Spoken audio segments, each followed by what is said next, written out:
Thank you all for joining this webinar session. I think it's our third webinar session of this year. So yes, my name is Park from the admissions office. So today we're gonna have webinar about the whole of residence and student visa. So hopefully this will help you to understand more about life in HKU, and hopefully you can solve some problem with the application for student visa. Okay. Oh, and then we have invited our student ambassador. So, hey, hi guys, my name is Jessica. hello. So she will share about her life in Swire Hall, right? Yeah. One of the residential hall in HKU later the session. All right. So yes, so this are the topic that I'm gonna cover from this presentations. All right. So first of all, yeah. So there are two different types of, let's say, student dormitory in HKU.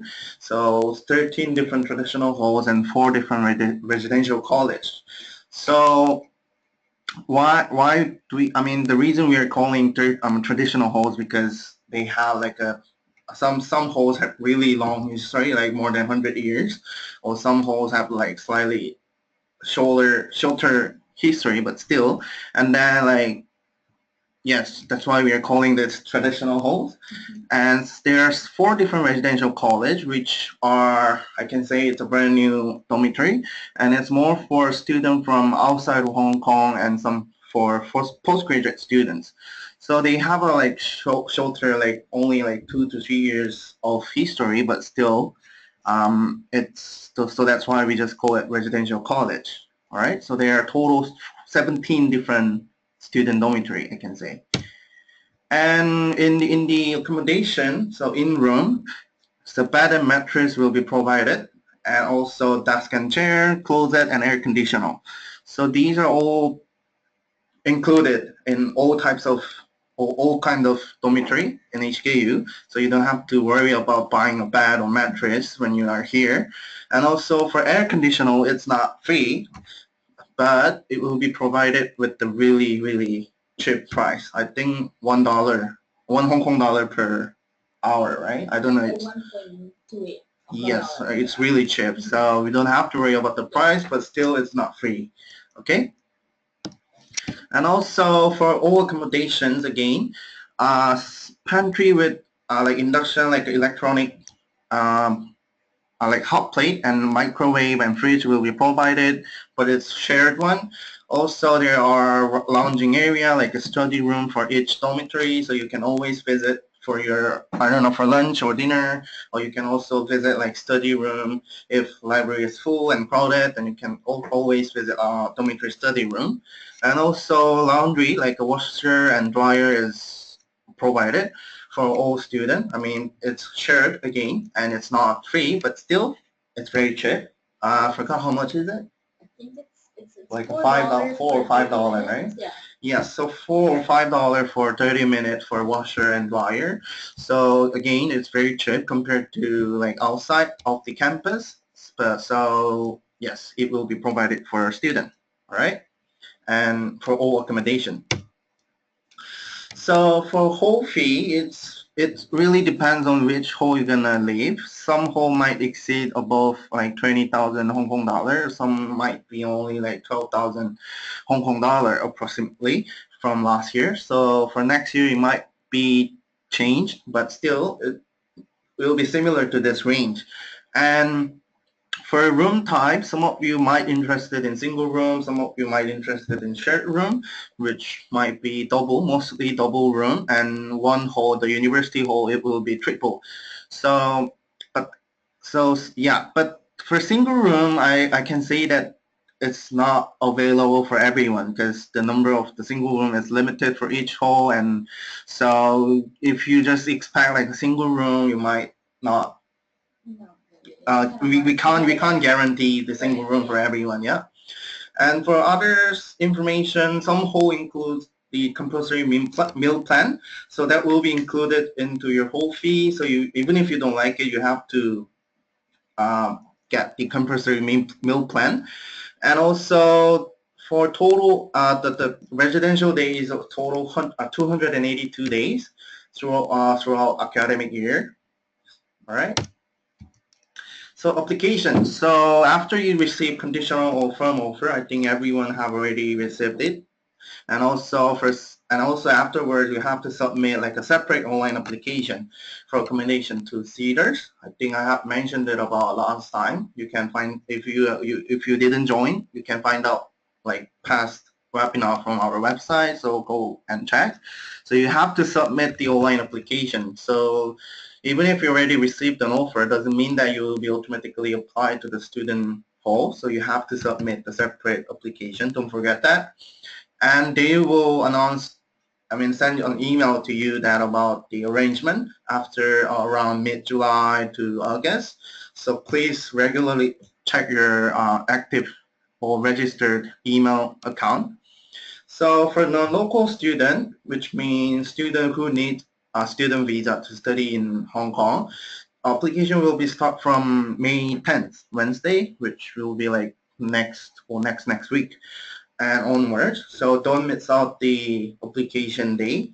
And also for local student, more information will be available around July to August. So stay tuned and check your email again because they will send out the email once it's available. All right.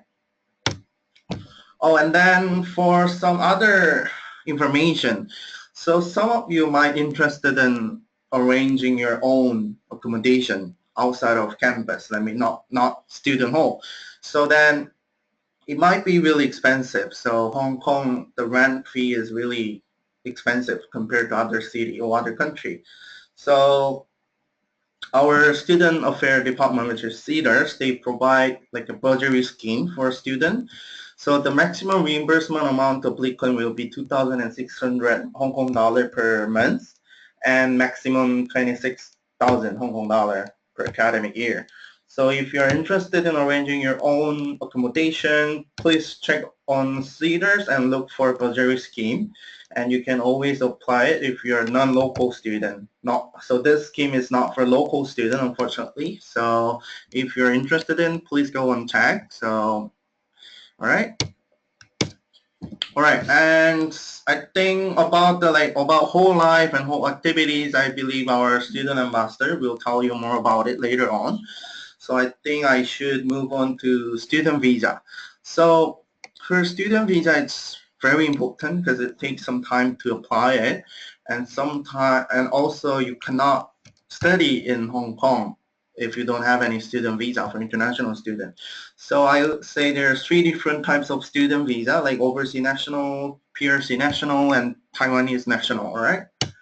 So gentle reminder again, student visa application takes up to like 12 weeks, which is around 3 months to process. So please start to prepare your supporting documents and application as soon as possible because it's already May next week and your school will start from September. So if it takes around 3 months, then you might not have enough time if you start later. So please apply it after this webinar, all right? So, so for application steps for overseas national and Taiwanese national, so after we receive the conditional or firm offers from the university, again, you have to submit visa application and supporting documents to CEDARS. So again, the student visa application will not be done by automatically. So you have to submit by yourself and you have to do it as soon as possible. And after, if the application is successful, student visa label will be couriered to your place once it's ready. So even if you're away from Hong Kong, you can receive it by post, right? So please email the soft copies of application and supporting documents to CEDARS. And also you have to post the hard copies of applications and supporting documents to CEDARS. So please email the soft copies and post the hard copy. So you have to both of them. So don't forget to post it and email it, all right? And there's a different application steps and different department for PRC nationals. So you have to you receive conditional offer or firm offer. Please submit online visa application and post supporting documents to CAO, which is China Affairs Office. And again, student visa label will be couriered to you once it's ready.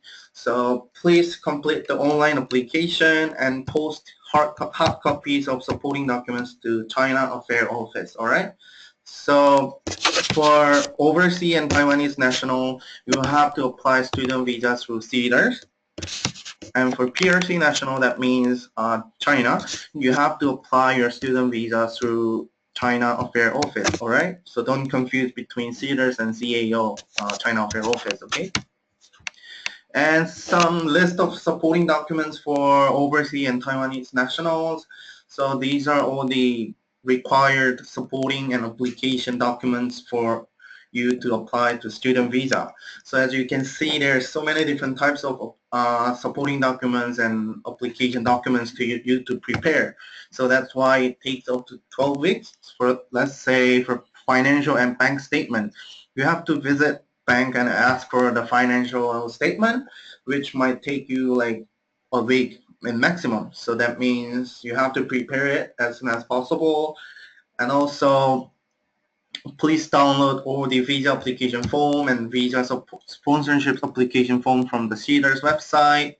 So, and then combine everything, and then you have to email the soft copy and send the and post the hard copy as well.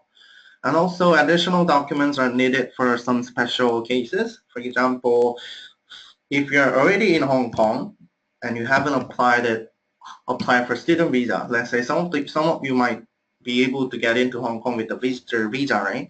Then you have to complete the declaration form for students who are currently at Hong Kong, all right? And also, if you're from Macau, you have to submit the photocopy of Macau identity card and also visit permit if you have one. So please note that if you're from such cases, all right?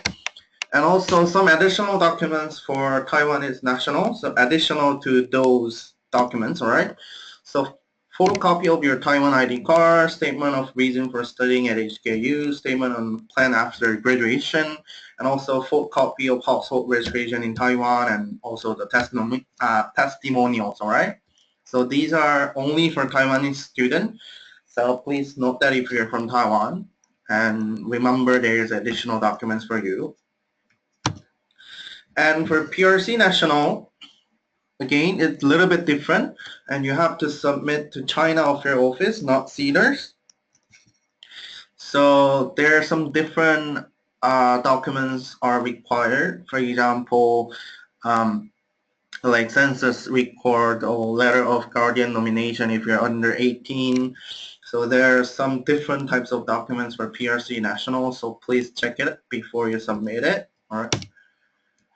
So I think that's brief about like a student visa and whole applications. So it's information and it's all available on the website.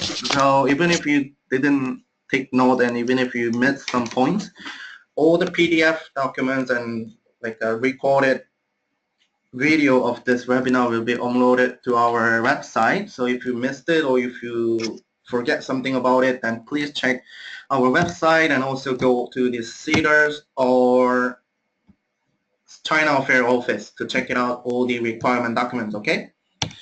So that's brief information about the student visa and whole application. I will pass on to our student ambassador from Swire Hall and she will discuss about life in student hall. Yeah? Hi guys, let me just introduce myself first. My name is Vesar Sajaya, so I am a fourth year student. So I come from Indonesia, so that makes me an international student as well. So you can always ask me anything about like how it is blending in as an international kid in the University of Hong Kong.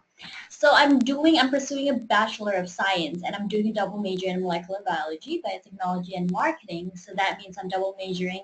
I'm doing a cross-faculty double major, so that's business and Science. And I'm a fourth year student, so that means I am graduating. Yeah, and that also means I've accumulated 4 years of my experience living in a traditional hall, which is the Swire Hall, which I will explain later. So yeah, so academics at HKU, just a quick run through of how it is studying in HKU as an international student. So they kind of emphasize more on experiential learning. So that includes lectures, a lot of lab sessions as well, since I'm studying science, right? So that's like a lot of rigorous applications of the scientific knowledge that I am acquiring, as well as field trips and capstone course. So by the end of my final year, I am currently applying what I had learned the past 3 years so far into an actual real life experience. So I'm doing an internship right now, whereas a lot of my classmates are doing like research where they formulated their own research questions and um, whatnot. Yeah. So there are a lot of outside classroom personal and professional development as well, in addition to your academic experience. So for example, there's a lot of student-run organization initiatives. So since I'm from Indonesia, so each year we would hold this Indonesian Culture Night. So 2 years ago, I actually like ran the show. I wrote in the Indonesian Culture Night. I emceed quite a bit for the event, so that kind of helped me hone my leadership skills as well, which this is absolutely something that you can do, because you will always be able to have the chance to actually meet your friends from the same nationality and again group together and get together to actually hold these kind of events and promote your own culture as well for diversity, to like promote diversity and awareness of that. Also, there's HQ Toastmasters Club, so there's like a public speaking club, UNICEF club as well, and consulting groups, which is really interesting because a group of like not just business students, but people from engineering and science as well, they would group together to actually give advices to real working businesses and NGOs in Hong Kong. So they actually help these people, the people in Hong Kong, run their businesses, and their advices are being taken seriously. So like these kind of like real work experience, you can actually do that, and it's very much accessible in HKU. And there's also professional networks such as I joined Bloomberg, so like every week for like a few months I would come to Bloomberg and being mentored by like the professionals there. And there's also a lot of public lectures. Just recently we had Jane Goodall, the famous anthropologist, if you guys know who that is, and she came and it was a full house because like she was explaining about her research and about how she came about to actually appreciate the diversity in life based on her researches with the primates and monkeys. So that was really interesting. And of course, one integral part of my personal and professional development is actually living in a residential hall. So the residential hall is actually quite diverse, as Park has mentioned before. Is like a lot of you kind of divided into traditional halls and residential colleges as well. So like this one, the four buildings that like stood together, just like the residential colleges. So if you compare it with any other traditional halls, quote unquote, um, they look different, right? I mean, in terms of aesthetics. Well, yeah, that's because that's the newest one that we have, and it's called residential colleges. So it's kind of pretty much more modern, but they don't really differ in terms of facilities. Although I would say that since the facilities in residential colleges were pretty new, so they have quite a cool equipment and facilities as well. So, for example, they have a pretty sick billiard room. So that was interesting. But again, traditional halls are rich in their cultures as well, and they're very beautiful. Like this picture, it's called the University Hall. It's men only, unfortunately. But yeah, it's very pretty. Like if you come in, there's like a huge dining hall that is resembling, like it's kind of reminiscent of the Harry Potter hall ish. So yeah, there's a lot of hall activities and like sports and culture teams that are available in each and every hall. In each and every hall. So for example, I join choir. For example, I join choir as well as the other sports team halls as well.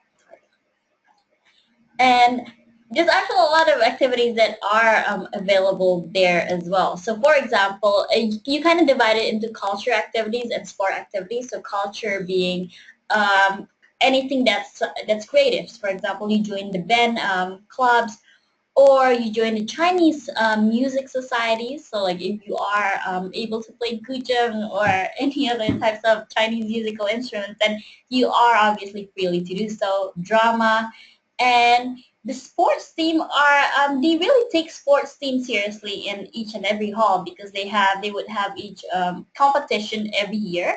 So that's like within hall competition and between halls competition as well. So they really take it seriously. So it's quite a rigorous training, especially nearing the competition date. So that's like that could be like twice a week for like 2 or 3 hours. And but yeah, but the best thing is that you will have fun definitely. So like for sports team, you have like hockey, baseball or softball. You have aquatics like or swimming team, and many other. Also, well, if you somehow don't find anything that interests you, you can always start a new one. So for example, for me, I started this club called Non-Local Organizing Committee back in my hall, because I wanted to actually provide a medium or like a place for non-locals to gather together, because sometimes none of them are kind of shy in terms of like blending in with the locals. So I want to kind of invite them, like bring a channel to actually create a hub between local and non-local through like social events and or activities as well. So you can always do that. You can always initiate one. And the good thing is that when you initiate something in a hall, like the people there will notice you, and they will actually be appreciative about it. So like that's a plus point for you as well. And HKU halls, I'm not, the traditional halls are rich in tradition, and I can see that the resident colleges, the newer halls, they're kind of like slowly moving towards creating their own tradition as well. So for example, we have the super fast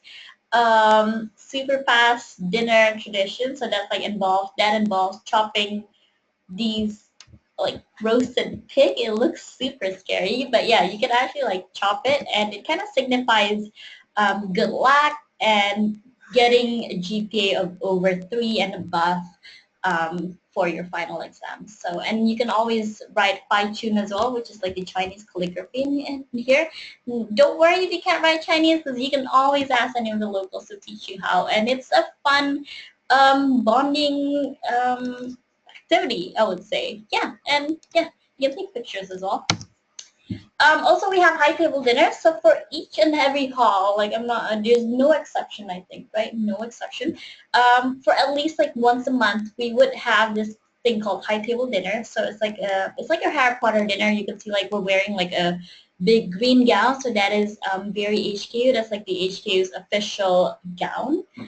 Um, and you sit basically over a 5-course meal, and then while you listen to the guest lecture, like it can be distinguished guest lecture or a professor who came like from HQ as well. So it functions to create a bonding experience between your hallmates, between you and your hallmates, as well as um, it's quite it's something that kind of helps you bring knowledge as well, since you listen to like these public lectures as well.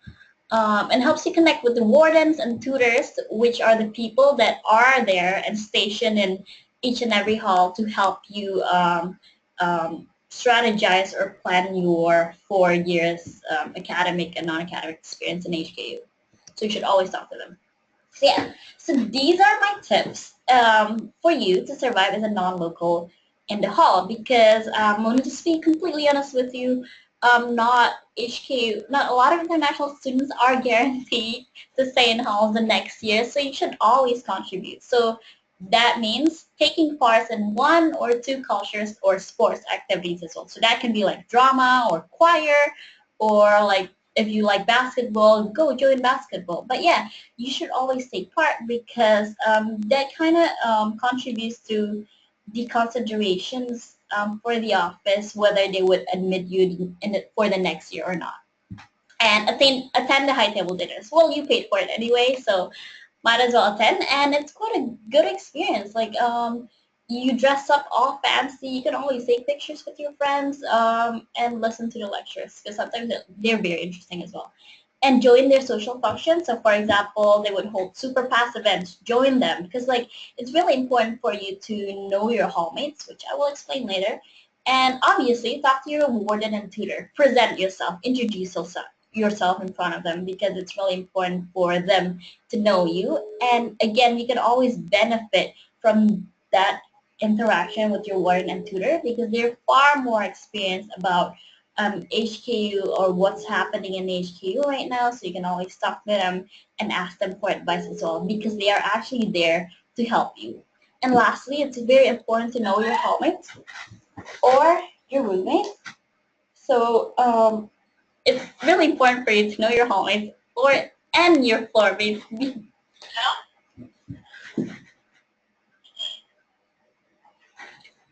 Sorry guys, there was a technical error. So yeah, it's very important for you to actually know your hallmates and your floor mates, because again, once they are actually considering whether you are going to be readmitted the next year, they would need actually proof for you that you are contributing to your hall very well, and you have actually taken an effort to integrate in your hall. So again, know your hallmates. And again, I know a lot of international students that do not actually take any initiatives at all to talk to their floor mates at all throughout the whole year. And they are actually missing out on so many crucial informations. For example, how to get around in HKU, what is the best way to get around in HKU, and what is the opening hour for this, and other insiders information really. So it's really important for you to know your hallmates, especially your floor mates. So that is it. That is the end of my presentation. So we will start by answering any questions. So feel free to actually ask us questions through the question tab. And yeah, thank you so much for listening, guys. All right, so thank you again. So yeah, so questions are welcome. So you can always ask questions through the question tab. Hopefully you can find it. I think some of you are already asking questions. So yeah, we will try to answer your questions as soon as possible. So we have around 35 minutes for that. So yeah, thank you.